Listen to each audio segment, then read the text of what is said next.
Segunda-feira, dia 14 de julho de 2025, o Bitcoin fez mais uma máxima histórica, não só agora em dólar, como a gente já estava acompanhando nas nossas redes sociais nos últimos dias, mas agora nesse final de semana também em reais. Isso é algo bem diferente porque a precificação em dólar ela acaba trazendo algumas dinâmicas diferentes quando nós observamos o preço em real, porque obviamente tem a questão cambial também. E um dos pontos bem cruciais agora nessa última pernada de alta é porque eu tenho visto bastante gente que não conseguiu acompanhar o movimento por inteiro, e isso acaba acontecendo todas as vezes que o Bitcoin faz essas pernadas de alta, todas as vezes que o Bitcoin entra dentro de um estágio de descoberta de preços, que é aquilo que nós estamos atualmente. Muitos investidores não conseguem alocar o capital por inteiro, principalmente porque tem aquela ideia de vou esperar cair mais um pouco e aí eu entro novamente na minha posição. Isso muitas vezes acaba sendo uma estratégia que não funciona muito bem e muita gente acaba deixando esse dinheiro de fora do mercado e perde parte dessa alta, e isso é natural, tá? Eu não estou dizendo que isso é algo esdrúxulo, algo muito impactante, porque na verdade no longo prazo, comprar em 110 mil dólares ou comprar em 115 ou até mesmo agora já estamos em 122 mil dólares, não vai ter um impacto tão significativo no seu portfólio. Agora, claro, se existem possibilidades onde você consegue obter um nível de assertividade maior, obviamente todo mundo deve estar buscando isso, e nesse vídeo de hoje a gente vai trazer alguns indicadores aqui que poderiam ter te ajudado na hora de decidir se era ou não hora de ficar de fora do mercado, ou melhor, se manter a sua exposição em Bitcoin ainda poderia ser útil. E aqui nós iremos tanto na parte de price action quanto na parte de análise on-chain. Mas se você ainda não é inscrito aqui do canal do Block Trends, aproveita para se inscrever aqui no canal, deixa o seu like e também ativa o sininho para continuar acompanhando todos esses materiais. Eu sou o Cauê Oliveira e aqui a gente vai falar um pouco sobre análise on-chain, mas antes da parte de análise on-chain, eu queria trazer um pouco aqui do price action, porque nós tivemos uma configuração de rompimento muito similar, não é? Então, ao que nós já tivemos anteriormente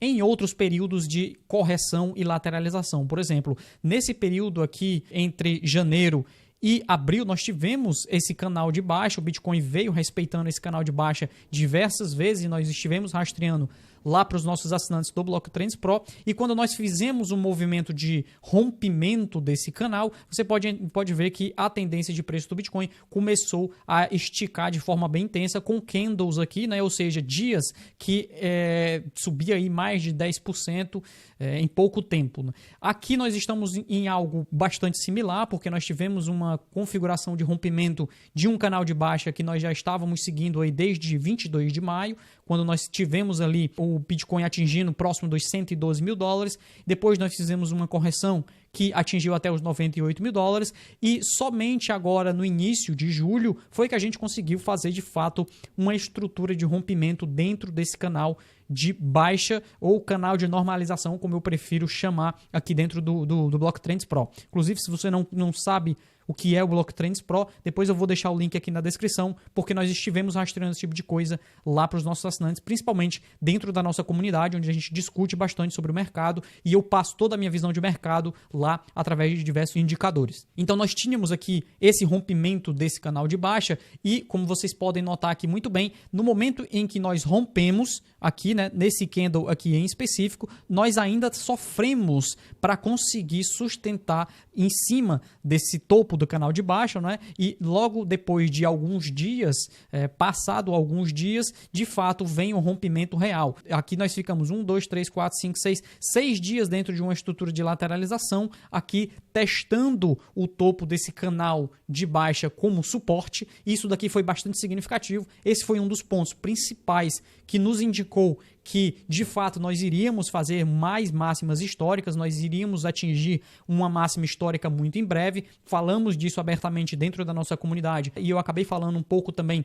lá no meu Twitter. E essa configuração de suporte, ou seja, de rejeição do retorno para dentro desse canal, foi bastante importante, mas ela não é o único ponto, porque você precisa aliar isso com outros indicadores on-chain que nós vamos abordar daqui a pouco. E depois, o que aconteceu após esse período aqui de 6 dias de lateralização? Nós fizemos aí 1, 2, 3, 4, 5 dias mais ou menos aqui de alta expressiva, não é? Dentro de um formato de descoberta de preços. Inclusive, fizemos um candle de tentativa de rompimento inicial, que era a antiga máxima histórica, e depois nós tivemos um candle de rompimento. E esse é o candle de rompimento que você percebe que, de fato, o mercado entrou dentro de uma estrutura de alta novamente, entrou dentro de uma descoberta de preços, ou seja, não tem parâmetro, né? Não tem parâmetro para a precificação aqui para cima. Basicamente, nós nunca tínhamos atingido esses preços anteriormente e nós não temos parâmetro para observar isso daqui. Mas qual é a outra forma de não apenas no price action, né?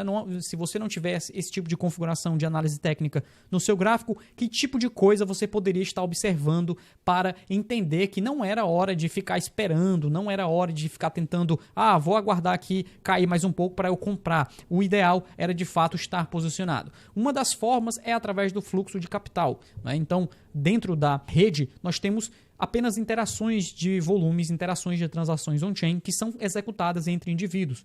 Então, as pessoas negociam Bitcoin dentro da rede do Bitcoin de modo a fazer transações. E essas transações acabam trazendo capital para dentro da rede, porque quanto mais transações, mais volume de dinheiro as pessoas estão depositando, porque elas precisam comprar Bitcoin em algum local para depois obter essa movimentação on-chain. Então, aumentos de volume de capital, aumentos de capitalização por si, acabam indicando momentos de maior demanda. O Bitcoin, ele como tem uma oferta puramente inelástica, né? Ou seja, a oferta não muda com base no preço, não muda conforme alterações de mercado, ela já está escrita no código. O que nos resta é rastrear a demanda pelo Bitcoin. E a demanda pode ser rastreada através da análise on-chain, através de um indicador chamado Realized Cap, que é basicamente a capitalização realizada, só que não ao preço real, ou seja, não ao preço de tela que você está vendo, mas sim ao preço da última movimentação on-chain. Então, nós não estamos vendo o preço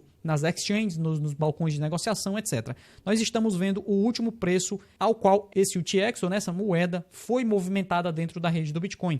E aqui nós temos uma forma muito melhor do que a capitalização de mercado, que é a capitalização realizada. E você pode notar aqui que todos os períodos de subida na capitalização realizada foram períodos aqui onde o preço do Bitcoin também subiu de forma bem significativa. E o que nós tivemos agora muito recentemente, né? Aqui nós tivemos uma estrutura de lateralização, o preço do Bitcoin acabou normalizando durante algum tempo, só que ele começou a dar indícios de que iria voltar ao volume de capital. Então vocês podem ver que o preço do Bitcoin está aqui atrás, ó. Ele está basicamente em queda / lateralizado até aqui o início de julho, só que qual é a grande diferença aqui? No início de junho nós começamos a ter barras de crescimento de volume, né? Ou seja, barras de interesse e de demanda. Isso daqui por si só já traria uma tendência diferente, ou seja, ao invés de ser uma tendência de queda na demanda on-chain, nós tivemos uma subida muito significativa na demanda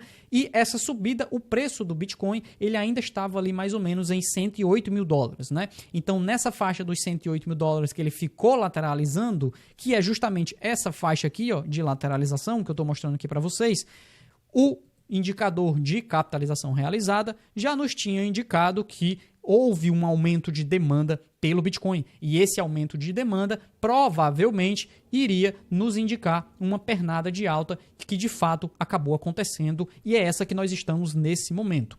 Além disso, não só o volume on-chain aumentou, mas nós também precisamos entender da onde veio esse volume on-chain, quem é que esteve impulsionando, né, trazendo esse volume on-chain. E aqui nós utilizamos vários indicadores on-chain para rastrear isso, mas um dos principais deles é justamente as reservas de baleias, né? Então você pode ver aqui, ó, que nós estamos vendo aqui o preço do Bitcoin em preto e em rosa nós temos a variação de 7 dias nas reservas de baleias. Você pode ver que períodos onde as reservas estão positivas, né, ou seja, estão aqui para cima, são períodos onde o preço do Bitcoin acaba também fazendo uma tendência de alta. E você pode perceber que a partir de maio tivemos uma queda na compra, né? Ou seja, até tivemos uma redução nas reservas de baleias, aqui mais ou menos em junho, e depois, aí no final de junho, essas reservas começaram a subir consideravelmente, ou seja, começaram a ter grandes volumes de compra aqui todos os dias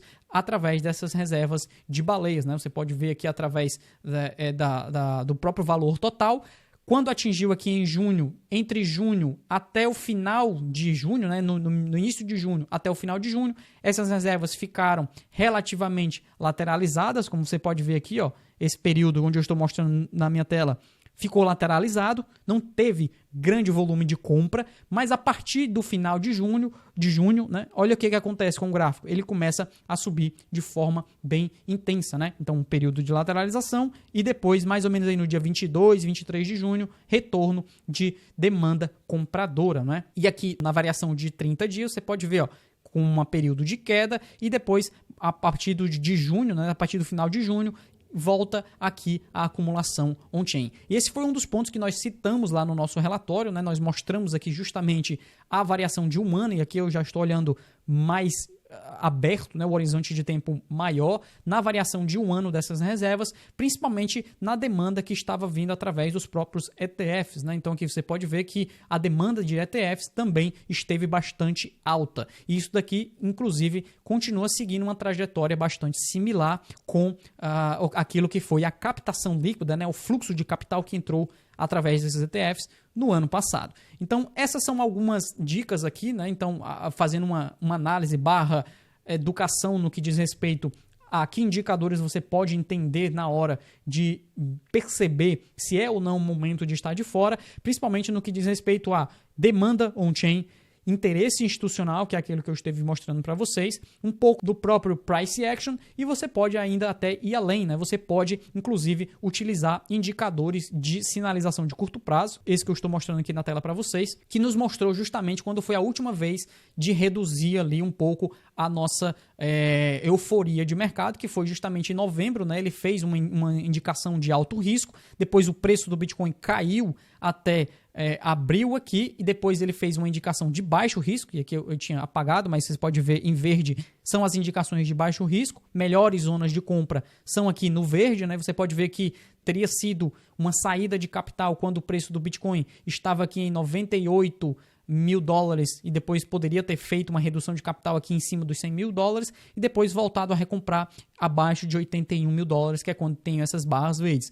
E nesse momento nós não temos essa sinalização vermelha ainda, isso nos indica que nós ainda não atingimos um estágio de euforia no preço do Bitcoin, que seria muito arriscado de alocar. Mas esse último indicador que eu mostrei para vocês só está disponível lá para os nossos assinantes do Block Trends Pro. Eu mostrei aqui um deles, nós temos um dashboard com vários indicadores de sinalização de curto prazo, de risco, né? Se é mais arriscado ou menos arriscado. Se você quiser fazer parte da comunidade Pro e ter acesso a esses indicadores e acompanhar de fato essas análises para entender se é o melhor momento ou não de alocar no Bitcoin e nas criptomoedas, vai aqui no link da descrição, tem tudo sobre o Block Trends Pro lá e você pode ter acesso a todo esse material e muito mais do que lá está disponível na nossa plataforma. Não se esqueça de se inscrever aqui no canal do Block Trends para continuar acompanhando esse tipo de material, e se você tiver gostado desse conteúdo, deixa o seu like, deixa o seu feedback aí nos comentários e me diz que preço-alvo você está observando para essa pernada do Bitcoin. Deixa aí nos comentários que eu vou estar respondendo e verificando se tem a ver com aquilo que eu estou observando também aqui no Block Trends. Muitíssimo obrigado, meu nome é Cauê Oliveira e a gente se vê no próximo conteúdo aqui do Block Trends. Tchau!